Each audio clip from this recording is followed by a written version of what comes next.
Bonjour, qu'est-ce que c'est de beau cette semaine? Comme cadeau de Noël à Chantal, je fais cette lampe-là. Ouais, mais la vraie magie de cette lampe, c'est quand on l'allume.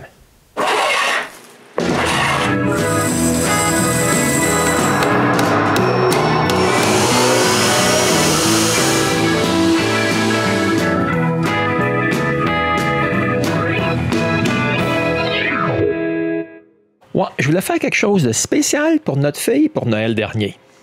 J'ai donc décidé de lui faire cette lampe pour sa nouvelle maison. Une chose que je peux dire, c'est que c'est vraiment l'abat-jour qui a pris le plus de temps. Mais par contre, je commence par ramasser du bois qui traîne, ici et là, pour faire la base.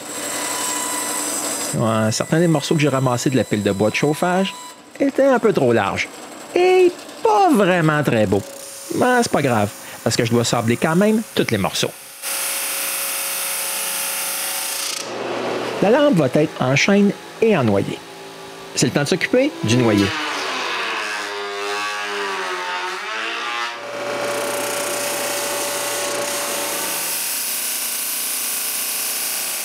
Avant d'aller plus loin, je chambre tous les morceaux bien lisses. Après, je les coupe.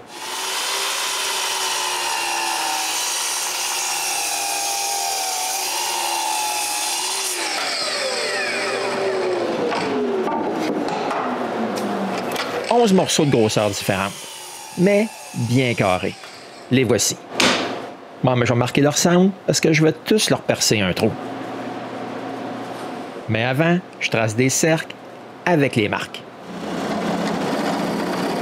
Mais avant tout, je dois m'occuper de l'étage du bas. Je commence par percer un trou pour laisser sortir le fil électrique. Ensuite, je fais un gros trou au bas pour retenir le tout autour plus tard.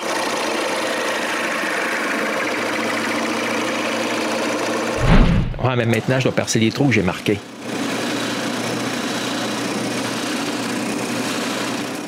Sur les 11 morceaux. Ensuite, c'est le temps de tout leur couper les coins. Mais ça, c'est assez simple. Je coupe à l'extérieur de mes cercles.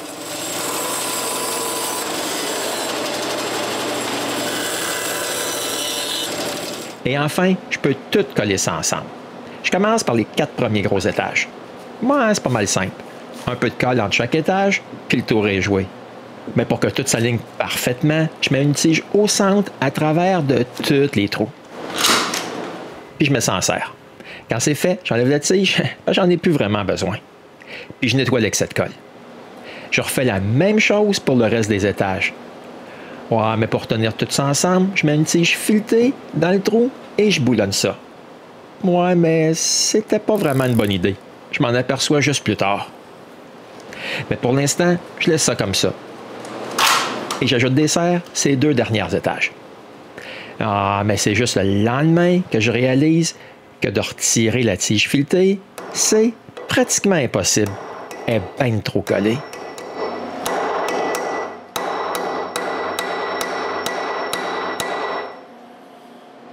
J'essaye de la dévisser. Mais ça aussi, c'est un échec retentissant.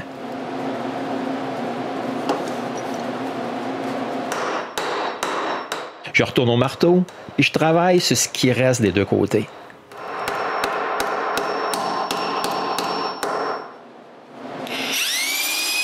C'est juste quand je réussis à faire bouger un peu que je peux finalement l'enlever. Mais avec les bouts à mâcher comme des champignons, ça non plus, c'est pas été facile. Mais j'y arrive. Et je peux enlever l'excès de colle. Et coller les 2 moitiés ensemble. Mais cette fois-ci, j'enlève la tige avant que la colle prenne, puis je laisse ça de côté pour un bon petit bout de temps, parce que je dois commencer à travailler sur le plus difficile, l'abat-jour. Et il va être tout en noyer.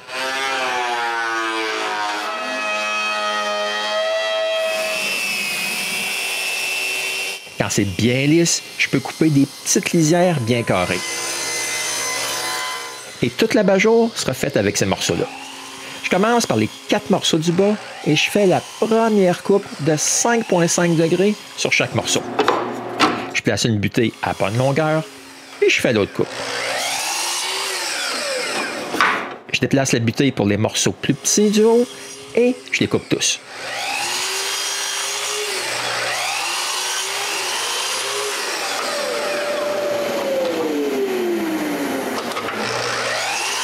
Quand c'est fait, j'utilise ma mortaiseuse pour percer un trou au bout de 4 des 8 morceaux.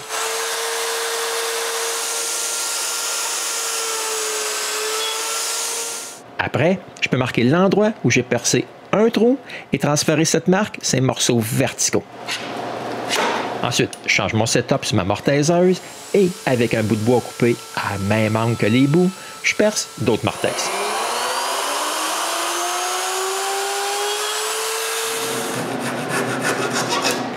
Tout ce qui manque pour coller ça, c'est des petits bouts de goujon. Et coller ça, c'est pas très difficile. Un peu de colle dans les mortaises, ces goujons, et tout va ensemble avec des serres. Je me suis aussi fait un gabarit avec le bon angle. Puis je m'en sers pour vérifier si tout est bien d'équerre. Quand la colle est sèche, je chambre des bavures de colle. Et je coupe une feuillure à l'intérieur des deux cadres.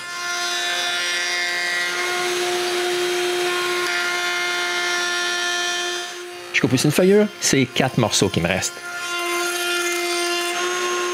C'est encore le temps, percer des trous pour les goujons.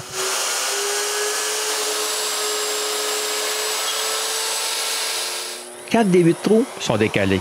J'utilise donc un espaceur plutôt que de déplacer le guide.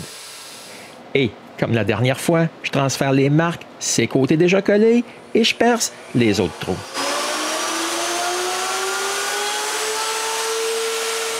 Finalement, je colle le tout ensemble. Bon, maintenant, j'ai juste à attendre que la colle sèche.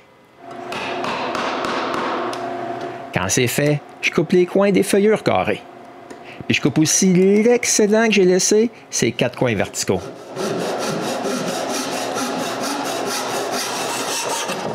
Je dois aussi les sabler pour qu'ils arrivent à la même hauteur que le reste de l'abat-jour.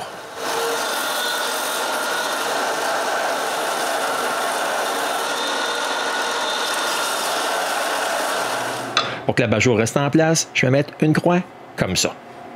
La première chose à faire, c'est de marquer la longueur que j'ai besoin et de couper ça. Ensuite, je fais une feuillure à chaque bout.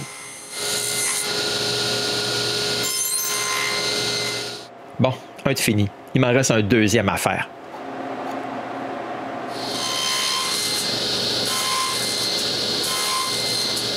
Et c'est fait.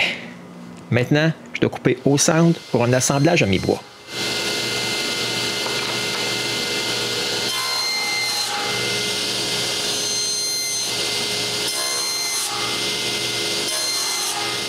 OK, la coupe est pas assez profonde. Je finis avec la guimbarde. Bon, c'est parfait. Je dois m'occuper des blocs que je vais mettre entre les morceaux. Je commence par couper un bout de bois bien carré. Ensuite, je le coupe en deux à 45 degrés. Mais pour couper ces deux morceaux-là en deux encore, c'est bien trop petit.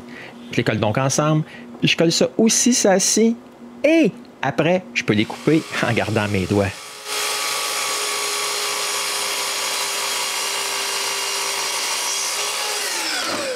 Tout ce qui reste à faire, c'est de coller ça ensemble. Un peu de colle et 3 serre-joints font la job. J'ai juste à attendre que la colle sèche avant de nettoyer la colle qui a bevé ici et là.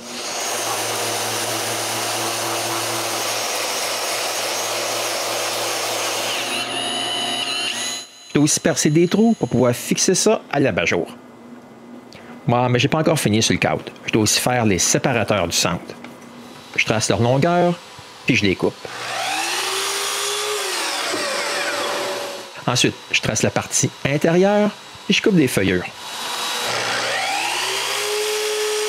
J'ai figuré que c'était bien plus visible si je les coupais avec la scie à onglet parce que les traces se voient directement du haut. Mais c'est pas fini. Je dois aussi couper une mortaise dans le cadre. Quand tout s'assemble parfaitement, je peux coller le premier séparateur en place. Je refais ça 3 autres fois et j'ai les 4 séparateurs en place. Quand coller sèche, je peux encore sabler. Ouais, je pense que je vais arrêter la première partie ici.